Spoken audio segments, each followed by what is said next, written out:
This is Goku Sun DBZ, and welcome to a special review I wasn't originally planning on doing, but I thought I would share a review I decided to recently rewatching miniseries that I haven't seen in years actually, from the early 2000s from ABC and Walt Disney, of course. This is a review for, in my opinion, a strangely almost forgotten miniseries. And the miniseries is called Dinotopia. And I believe you can find here on YouTube probably clips.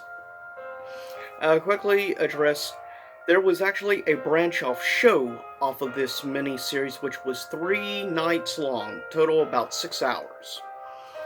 And then it would lead to a attempted ABC TV series of Dinotopia, which unfortunately failed. Even though the miniseries actually did pretty decent ratings, as the show progressed, every episode more or less went down in ratings, and it ended up canceled before the end of its first season. Total, I believe the series only ended up doing something like 9 or 10 or something like that episodes total. And the miniseries, I actually find it fascinating. It's quite different from any other dinosaur related type, I guess you could say theme type movie, miniseries, or whatever. But also, there's a villain in this. We learn he comes across and tries to. How shall I put this? Well, let's go with the very start of the story. First, there's a flashback to the past where this, elder lady is writing sort of like a will type message to her granddaughter.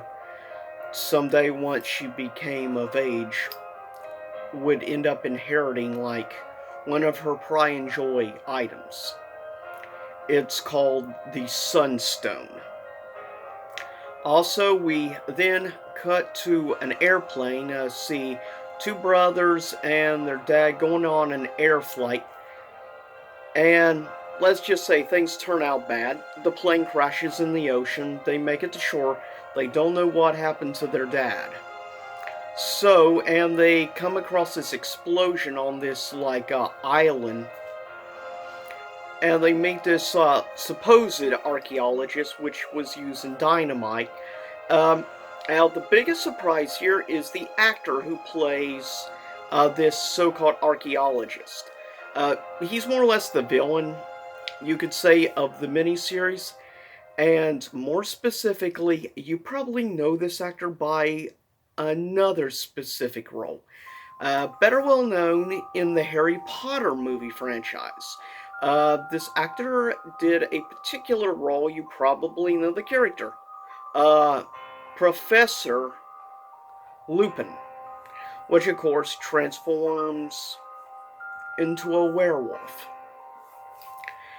More specifically, a key character in, of course, the third film, Harry Potter and the Prisoner of Azkaban, but appears in other movies throughout the franchise.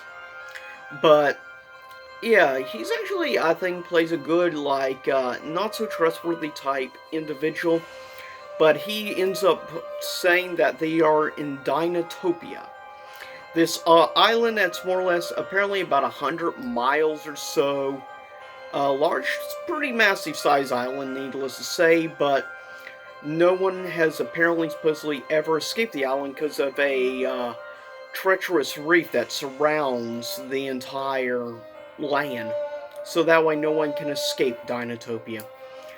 Now, we learn, of course, as the miniseries progresses and stuff, the two brothers, well, technically half brothers, different mothers, but they also come across and meet this young lady, which of course is the one who inherits the Sunstone. Her father is the mayor of the main city, like the capital of course, Dinotopia, Waterfall City. We also see where in this society, like it says in the name of the place, Dinotopia, there's dinosaurs and humans live side by side.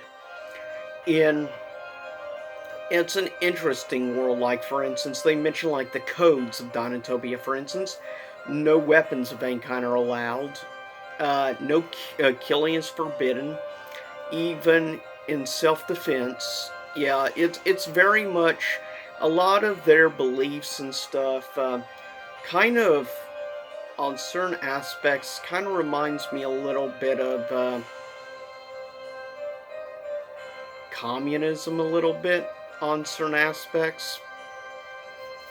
But anyways, not to get into politics. But with this mini-series, we learn, of course, and we see how the two half-brothers definitely go at odds with one another. But it's interesting, to say the least, as the mini-series progresses, we learn, and of course, the actual name for the species of dinosaurs, they are called saurians. And they talk about, like, each Dinotopian ends up having a saurian life partner. Human and dinosaur being partnered together for basically for life. Interesting, and the reason why this small sunstone is key because they're giant sunstones. They are basically project this powerful light beam, and they more or less protect like Waterfall City and places. It's to keep like the predators, the carnivores out. So it works as like I guess you could say it ejects and dispels darkness. Sort of like the true, like, say, Kingdom Hearts, as an example, for instance. But Dinotopia is a very interesting and I think somewhat very almost forgotten miniseries. Even though it's quite fascinating, it's done a lot of stuff I have never seen since. Like the whole Saurian thing, humans and dinosaurs living cooperative together. Dinosaurs having like their own mythology, their own gods, as well as they have their own language, which is interesting. And the sort of bad guy, he uses a slang term to describe, of course, the dinosaurs called scalies. Also, quite interesting thing about this mini-series is the fact, also we see with a particular main dinosaur character, Zippo. Um, and he actually can speak English as well as French. So yeah, it's quite interesting, and like the dinosaurs, like even have their own, like go through like dinosaur handprints or whatever. So kind of similar to that in certain aspects of like Egyptian like language or ancient Egyptian language with the hieroglyphs. You can definitely tell they took a lot of inspiration from different mythologies, specifically Egyptian mythology. Heavily influenced elements in this, especially the design of like their god, which remind me an awful lot of like Sorbek from Egyptian mythology. But it's definitely fascinating miniseries. If you ever get the chance, check out Dinotopia. It's just really interesting. I mean, again, to see stuff you have like special riders, like guardians of peace and stuff, I guess you could say. They ride on the backs of like I believe, I'm trying to remember if it was pterodactyls or what species of flying dinosaur, but it's really interesting. And you also see other familiar faces from other franchises also make appearances in this mini-series as well. Like a certain instructor over like the Flight or whatever Academy, which is quite interesting. That you have definitely some familiar actors that ended up, I think, having better careers after Dinotopia. Like specifically the villain, as I said, of course, ends up playing the character Lupin from Harry Potter. But with that said, this is a brief, like, little synopsis slash review of Dinotopia from ABC slash Walt Disney. Strangely enough, this miniseries is not on Disney Plus, which really surprises me. So this will not be part of the Disney Plus. This is just a miniseries review. And just some of the basics. I try not to put too much overall what's the word? I try not to have too much spoilers in this. That way, maybe intrigue you and get you interested to maybe check it out here on YouTube. Because you can pretty much find and watch almost the whole miniseries and everything on YouTube. Not sure about the TV show. Now, it actually did get a brief, physical DVD release as well, which you can probably find on eBay. I wouldn't be surprised. Though I'm not sure what the price would be, given it is pretty hard to find.